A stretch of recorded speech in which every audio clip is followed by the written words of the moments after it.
नमस्कार, बहुत बहुत स्वागत है आप सभी का बुलेटिन में। मैं हूं आपके साथ स्मिता। बुलेटिन की शुरुआत इस वक्त की बड़ी खबर के करेंगे जो कि उत्तराखंड से आपको बता रहे हैं, जहां उत्तराखंड की चार धाम यात्रा जारी। श्रद्धालुओं की भीड़ बढ़ने से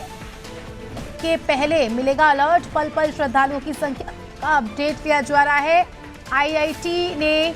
तैयार किया क्राउड आई डिवाइस से भीड़ का अपडेट मिलता जाएगा, जिससे पहले ही अलर्टनेस यहां पर होगी।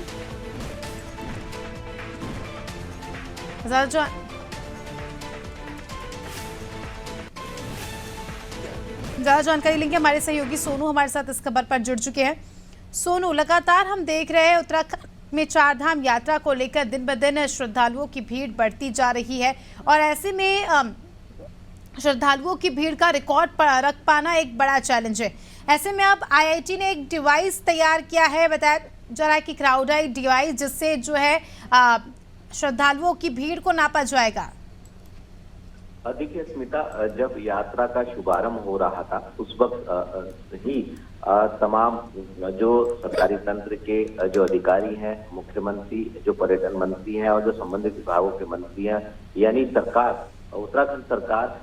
ये मान रही थी कि यात्रा को शांतिपूर्ण ढंग से इसका संचालन करना एक बड़ी चुनौती है, क्योंकि कई बार मौसम साथ नहीं देता है और इसके अलावा जिस तरह से, जिस बड़ी संख्या में आस्था का जन सैलाब चारों धामों में दिखाई दिया, जिस तरह से यमुनोत्री, गंगोत्री, केदारनाथ, बद्रीनाथ धाम में और यहाँ तक कि जो सिखों का पवित्र धार्मिक स्थल है हेमकुंड साहिब में लगातार भीड़ बढ़ रही है, ये कहीं ना कहीं सिस्टम के लिए एक चुनौती बन गया था। अब इस चुनौती को कैसे इसका समाधान हो सकता है, कैसे सभी यात्रियों की यात्रा सुरक्षित और सुगम हो सकती है। बार बार मुख्यमंत्री ने न सिर्फ समीक्षा बैठक करी, ग्राउंड जीरो पर पहुंचकर स्थिति का जायजा लिया और सख्ती से अपनी जिम्मेदारियों का निर्वहन करने के अधिकारी को दिशा निर्देश दिए। लगातार जो प्रयास किए जा रहे थे, स्वयं मुख्यमंत्री ने इस बात को कहा था कि एक तो यातायात की व्यवस्था को बेहतर करने के लिए इसकी सड़कों की जो वाहन क्षमता है उसका आंकलन करा लिया जाए। दूसरा, जो चारों धाम है, धाम परिसर में एक समय में कितने यात्री, कितने श्रद्धालु दर्शन करने के लिए आसानी से पहुंच सकते हैं, इसका आंकलन करा लिया जाए। अब इसमें जो उत्तराखंड के आईआईटी रुड़की है, रुड़की के शोधकर्ताओं ने इसमें शोध की है और एक सिस्टम तैयार किया है और इस सिस्टम का नाम जो है वो क्राउड आई डिवाइस दिया गया है। इस सिस्टम के तहत जो है वो एक तो ये वायरलेस सिस्टम होगा, दूसरा सौर ऊर्जा से भी इसका संचालन हो सकेगा, तीसरा जो धार्मिक स्थल है, धार्मिक स्थलों में एक समय में कितनी संख्या में श्रद्धालु पहुंच सकते हैं और ज्यादा संख्या होने पर ये एक अलार्म देगा। तो कहीं ना कहीं इस सिस्टम से सहूलियत हो सकेगी, मॉनिटरिंग की जा सकेगी, पल पल का अपडेट किया जा सकेगा और जहां पर जिस भी धाम में या जिस भी पर्यटक स्थल पर ज्यादा संख्या में लोग पहुंचेंगे उसका कैसे उसको मैनेज किया जा सकता है, इस पर फोकस शुरू हो जाएगा। तो कहीं ना कहीं ओवरऑल हम ये कह सकते हैं कि सरकार की यही कोशिश है, यही फोकस है कि कैसे भीड़ प्रबंधन तंत्र जो है वो स्टैब्लिश किया जा सकता है। अब इसमें आईआईटी रुड़की के जो प्रोफेसर हैं, जो शोधकर्ता है, उन्होंने कोशिश की है और आने वाले समय में ये उत्तराखंड का जो यूकॉस्ट संस्थान है उसके सहयोग से इसको यमुनोत्री धाम में स्थापित किया जाएगा और आने वाले समय में ये सिस्टम जो है, जब ये सफल इसका संचालन होगा तो महिला और पुरुषों की भी तादाद ये अलग से अगले स्टेप में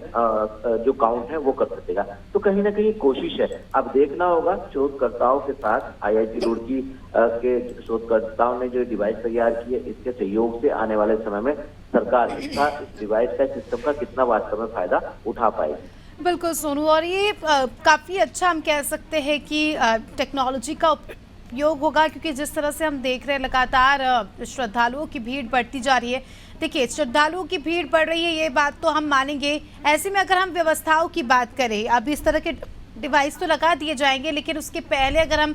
व्यवस्थाओं की बात करें तो थोड़ा सा व्यवस्था को लेकर भी आप थोड़ी सी जानकारी दे दीजिए। देखिए, शुरुआती दौर में व्यवस्थाएं जो है वो थोड़ी सी चरमराई थी और व्यवस्थाएं प्रभावित होने से जो चारधाम यात्रा में लोग आ रहे थे उनके जो परिजन है या देश दुनिया में जो एक अच्छा संदेश जाना चाहिए था, कहीं ना कहीं वो उस संदेश में कमी रही है। धीरे धीरे मुख्यमंत्री ने मॉनिटरिंग की, मुख्य सचिव ने लगातार समीक्षा बैठक करी और जो क्योंकि ये जो चारधाम यात्रा वाला जो क्षेत्र है ये गढ़वाल में आता है, उत्तराखंड के गढ़वाल मंडल में, तो गढ़वाल मंडल के जो कमिश्नर हैं, आयुक्त विनय शंकर पांडे, वो लगातार धामों की मॉनिटरिंग कर रहे थे और अधिकारियों से समन्वय स्थापित कर रहे थे। इसके अलावा पुलिस प्रशासन से भी पर्यटन विभाग समन्वय स्थापित कर रहा था और हमने तमाम अपडेट भी अपने दर्शकों तक पहुंचाए हैं कि कई बार सरकार को ऐसे डिसीजन लेने पड़े कि जो ऑफलाइन और ऑनलाइन पंजीकरण किए जाते हैं उनको भी थोड़े समय के लिए होल्ड करना पड़ा। और इसके साथ साथ जो हवाई सेवाओं की बुकिंग होती है खासतौर से केदारनाथ के लिए, उसको भी विराम देना पड़ा। तो ये तमाम व्यवस्थाएं थी जो जिस तरह से प्रभावित होने लगी थी, लेकिन अब धीरे धीरे व्यवस्थाएं जो है वो बेहतर हो रही हैं, यात्रा का ठीक से संचालन हो रहा है और एक अच्छा संदेश जो है वो यात्री यहाँ से सुगम यात्रा का, सुरक्षित यात्रा का संदेश लेकर के वापस लौट रहे हैं। और आने वाले समय में हम देखेंगे कुछ समय के लिए सरकार ने अलग अलग राज्यों के जो वीवीआईपी हैं, चाहे वो ज्योतिषरी सेक्टर के हों, चाहे वो जनप्रतिनिधि हो या अन्य क्षेत्रों के जो वीवीआईपी हैं, उनसे अनुरोध किया था कि वो अपनी यात्रा को अवॉइड करें। अब हम आने वाले समय में देख पाएंगे अस्मिता कि वीवीआईपी मूवमेंट भी चार धाम यात्रा